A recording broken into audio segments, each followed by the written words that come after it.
Phase diagram हमने क्या किया, 3 प्रोसेसेस उठाए, 3 प्रोसेसेस को हमने प्लॉट करा। प्लॉट करने के बाद नेक्स्ट स्टेप इज एक्स्ट्रापोलेटिंग। हमने 2 प्रोसेसेस करे थे, इंटरपोलेट एंड एक्स्ट्रापोलेट। इंटरपोलेट क्या होता था, इफ यू रिमेंबर, सपोज मेरे पास कोई ग्राफ है जिसके अंदर मेरे पास इसकी वैल्यू मेरे पास है, इसकी वैल्यू मेरे पास है, इसकी वैल्यू मेरे पास है। मुझे निकालनी होती थी कुछ इस पॉइंट की वैल्यू, तो हम बोलते थे कि हम इस ग्राफ को इंटरपोलेट करेंगे, मतलब इस ग्राफ का जो बीच वाला पार्ट है उसको कट करेंगे, इसको मैंने एक्सटेंड किया तो मेरे पास वैल्यू आ जाएगी। एक्स्ट्रापोलेट क्या होता था कि इसी को मुझे एक्सटेंड करना है और मुझे इस पॉइंट की वैल्यू निकालनी है।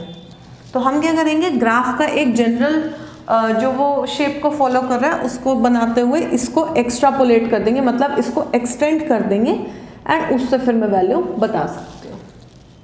मतलब जो भी मेरे पास गिवन रेंज है उसके आगे मैं उसकी जनरल बिहेवियर को देखते हुए उसको एक्सटेंड करना, दैट इज एक्स्ट्रापोलेटिंग। तो सेम चीज़ हम आइस लाइन को, स्टीम लाइन को, होरफ्रोस्ट लाइन को एक्स्ट्रापोलेट अगर करेंगे तो मेरे पास एक पॉइंट ऐसा आ जाएगा T, जिसके ऊपर ये तीनों जो लाइंस हैं वो जाके इंटरसेक्ट करेंगी and that point T will be known as my triple point. Triple point obviously समझ में आ रहा है क्योंकि तीनों पॉइंट आके उसके पास इंटरसेक्ट कर रहे हैं। तो ये मेरा हो गया फेज डायग्राम। अब फेज डायग्राम समझ आया सबको।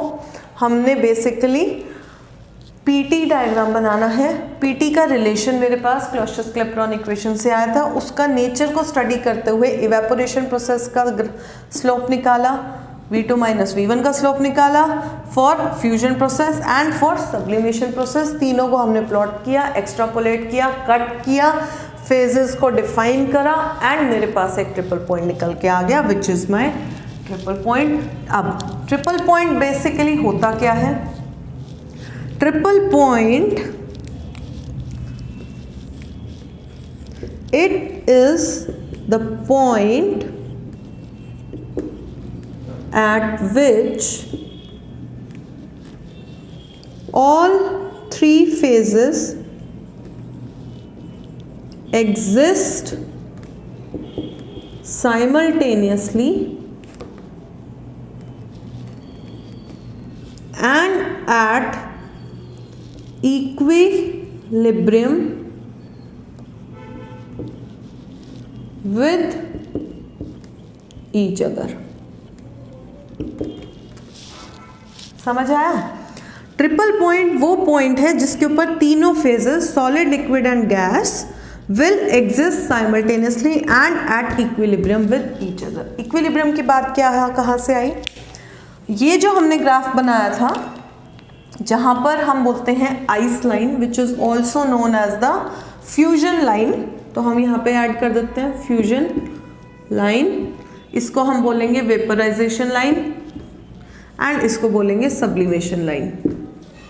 जो प्रोसेस का नाम है उसके आगे लाइन लगा देंगे। तो जो मेरी आइस लाइन है इसके ऊपर ये जो लाइन आएगी ये एक ऐसी बाउंड्री है जो लिक्विड और सॉलिड को डिफरेंशिएट कर रही है एक दूसरे से। तो at this point, at this line, ये लाइन के ऊपर जितने भी पॉइंट्स लाई करेंगे उस पॉइंट के ऊपर हम बोलेंगे कि जो मेरे 2 फेजेस हैं वो एक दूसरे के साथ इक्विलिब्रियम में है, क्योंकि इसके इधर जाएंगे तो वो एक फेज में जाएंगे, इधर जाएंगे तो दूसरे फेज में जाएंगे, लेकिन उस लाइन के ऊपर वो इक्विलिब्रियम में रहेंगे। सिमिलरली स्टीम लाइन के ऊपर लिक्विड और वेपर्स एक दूसरे के साथ इक्विलिब्रियम में रहेंगे। होरफ्रोस्ट लाइन के ऊपर आइस एंड वेपर्स रहेंगे। तो तीनों लाइंस के ऊपर 2 फेजेस आपस में इक्विलिब्रियम में एग्जिस्ट कर रहे हैं, लेकिन जब ट्रिपल पॉइंट आएगा तो ट्रिपल पॉइंट पे तो तीनों लाइंस आके मीट कर रही हैं, तो तीनों फेजेस एक दूसरे के साथ एज अ रिजल्ट इक्विलिब्रियम में लाई करेंगे। This is the example for triple point. Triple point is the point eight which all 3 phases exist simultaneously and at equilibrium with each other. Also जो भी ये ट्रिपल पॉइंट होता है, हर material, हर substance का एक unique point होता है। ये एक पर्टिकुलर यूनिक पॉइंट है। वाई? क्योंकि इसके एग्जिस्ट करने में ट्रिपल पॉइंट के एक पर्टिकुलर प्रेशर रहेगा, एक पर्टिकुलर टेम्परेचर रहेगा एंड एक पर्टिकुलर वॉल्यूम भी रहेगा। इस पॉइंट का एक फिक्स्ड प्रेशर है, इसका एक फिक्स्ड टेम्परेचर है and since pressure, temperature, volume are interdependent, दो अगर मुझे पता है तो तीसरी क्वांटिटी भी फिक्स रहेगी and we can calculate it also. तो ट्रिपल पॉइंट हो गया, फेज डायग्राम हो गया। अब फेज डायग्राम के यूजेस क्या हैं? जो सिंगल पॉइंट है, यूनिक पॉइंट है, I will come to that again, don't worry about that. अभी I am telling its uses. और किसी मटेरियल के इफ़ यू से कि मैम आपने तो वाटर का बता दिया, बाकी का क्या होगा, will come to that also. Before that, जब एक डायग्राम हमने बना लिया है तो उससे जितना हम एक्सट्रैक्ट कर सकते हैं वो कर लेते हैं। ट्रिपल पॉइंट का हमने डेफिनेशन इसी से दे दिया। सेकेंड थिंग इज इसका यूज़ कहाँ पे होगा। अब इसका यूज़, जो मेजर यूज़ होता है, अब कई बार ऐसे सब्सटेंसेस हैं या ऐसे मटेरियल्स हैं जिसके बारे में हमारे पास कंप्लीट नॉलेज नहीं होती है कि उनका क्या बिहेवियर है, क्या उनका इन्वर्जन टेम्परेचर है, क्या उनका क्रिटिकल टेम्परेचर है। तो उसके बेसिस के ऊपर ही हम उनका बिहेवियर स्टडी नहीं कर पाते क्योंकि we do not have complete information about them. But अगर मेरे पास उस सब्सटेंस का, उस सैंपल का फेज डायग्राम रहता है तो यू नेम इट, मेरे को आप कोई भी एक पर्टिकुलर टेम्परेचर और प्रेशर दे दो।